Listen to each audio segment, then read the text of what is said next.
ನಮಸ್ಕಾರ, ಡಿಜಿಟಲ್ ನ್ಯೂಸ್ಗೆ ಸ್ವಾಗತ. ಟ್ರಂಪ್ ಮಾಡಿರುವಂತಹ ಎಡವಟ್ಟಿನಿಂದ ಇದೀಗ ಜಿಮೇಲ್ಗೆ ಬರುತ್ತಾಕುತ್ತು.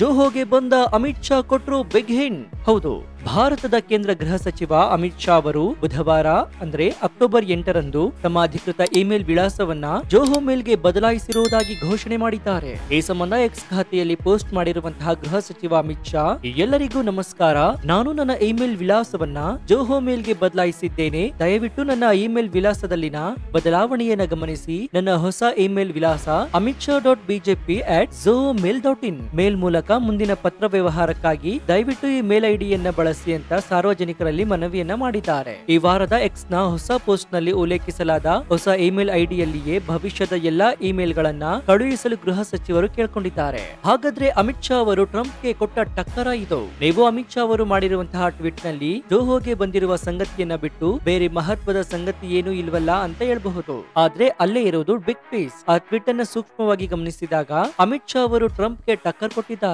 ಹೇಗೆ ಅಂತ ಕೇಳೋದಾದ್ರೆ, ಅಮಿತ್ ಶಾ ತಮ್ಮ ಪೋಸ್ಟ್ ನ ಕೊನೆಯಲ್ಲಿ thank you for your kind attention to this matter ಅಂತ ಹಾಕಿದ್ದಾರೆ. ಇದೇನಿದು ಸಿಂಪಲ್ ಅಲ್ವಾ ಅಂತ ಅನ್ಕೊಳ್ಬಹುದು, ಆದ್ರೆ ಅಲ್ಲೇ ಇರುವುದು ಮ್ಯಾಟ್ರೋ. ಡೊನಾಲ್ಡ್ ಟ್ರಂಪ್ ಭಾಷಣವನ್ನ ಪೂರ್ತಿ ಕೇಳುವವರಿಗೆ ಈ ಸಂಗತಿ ಅರ್ಥವಾಗಿರುತ್ತೆ. ಡೊನಾಲ್ಡ್ ಟ್ರಂಪ್ ಅವರು ತಮ್ಮ ಭಾಷಣದ ಕೊನೆಯಲ್ಲಿ ಯಾವಾಗ್ಲೂ thank you for your kind attention to this matter ಅಂತ ಹೇಳ್ತಾರೆ.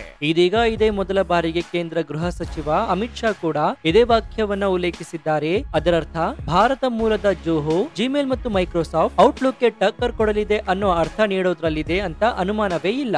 ಜೋಹೋ ಆಧಾರಿತ ಪ್ಲಾಟ್ಫಾರ್ಮ್ ಗಳಿಗೆ ಸೈನ್ ಅಪ್ ಮಾಡಿರುವಂತಹ ಪ್ರಧಾನಿ ನರೇಂದ್ರ ಮೋದಿ ನೇತೃತ್ವದ ಕೇಂದ್ರ ಸರ್ಕಾರದಲ್ಲಿ ಗೃಹ ಸಚಿವ ಅಮಿತ್ ಶಾ ಇತ್ತೀಚಿನವರು ಜಿಮೇಲ್ ಮತ್ತು ಮೈಕ್ರೋಸಾಫ್ಟ್ ಔಟ್ಲುಕ್ ಪ್ರತಿಸ್ಪರ್ಧಿ ಜೋಹೋ ಮೇಲ್ ಮೇಡ್ ಇನ್ ಇಂಡಿಯಾ ಅನ್ನೋದು ಗಮನಾರ್ಹ.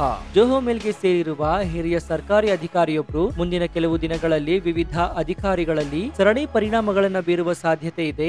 ಯಾಕಂದ್ರೆ ಪ್ರಚಾರವು ಕಾರ್ಯಸಾಧ್ಯ ನಿರ್ಧಾರಗಳತ್ತ ಸಾಗುತ್ತಿದೆ ಅಂತ ಹೇಳಿದ್ದಾರೆ. ಇತ್ತೀಚಿನ ವಾರಗಳಲ್ಲಿ ಸ್ವದೇಶಿ ತಂತ್ರಜ್ಞಾನಕ್ಕಾಗಿ ಪ್ರಧಾನಿ ನರೇಂದ್ರ ಮೋದಿ ಅವರ ಪ್ರಚಾರವು ಭಾರತದಲ್ಲಿ ತಯಾರಿಸಿದ ಅಪ್ಲಿಕೇಶನ್ ಗಳಿಗೆ ಹೆಚ್ಚಿನ ಮೈಲೇಜ್ ಮತ್ತು ಗಮನವನ್ನ ಗಳಿಸಿದ ನಂತರ ಜೋಹೋ ಅವರ ಅರಟೈ ಹೆಚ್ಚಿನ ಗಮನವನ್ನು ಪಡೆಯುತ್ತಿರುವ ಸಂದೇಶ ಕಳಿಸುವ ಅಪ್ಲಿಕೇಶನ್ ಆಗಿದೆ. ಒಟ್ಟಾರೆಯಾಗಿ ಇದೀಗ ವಿದೇಶಿ ಆಪ್ ಗಳಿಗೆ ಗುಡ್ ಬೈ ಹೇಳುವ ಸಮಯ ಬಂದಿದೆ ಅಂತ ಅನ್ಸುತ್ತೆ. ಯಾಕಂದ್ರೆ ಭಾರತದಲ್ಲಿಯೇ ಇದೀಗ ಅದಕ್ಕಿಂತಲೂ ಅತ್ಯಾಧುನಿಕವಾದಂತಹ ಆಪ್ ಗಳು ಅಭಿವೃದ್ಧಿಯಾಗ್ತಾ ಇವೆ. ಸೊ ಈ ಬಗ್ಗೆ ನಿಮ್ಮ ಅನಿಸಿಕೆ ಏನು ಅಂತ ಕಮೆಂಟ್ ಮಾಡಿ ಹಾಗೂ ವಿಡಿಯೋಗೆ ಲೈಕ್ ಕೊಡಿ. ಇದಾಗಿತ್ತು ಈ ಕ್ಷಣದ ವಿಶೇಷ. ನೋಡ್ತಾ ಇರಿ ಡಿಜಿಟಲ್ ನ್ಯೂಸ್ ಕನ್ನಡ. ಧನ್ಯವಾದ.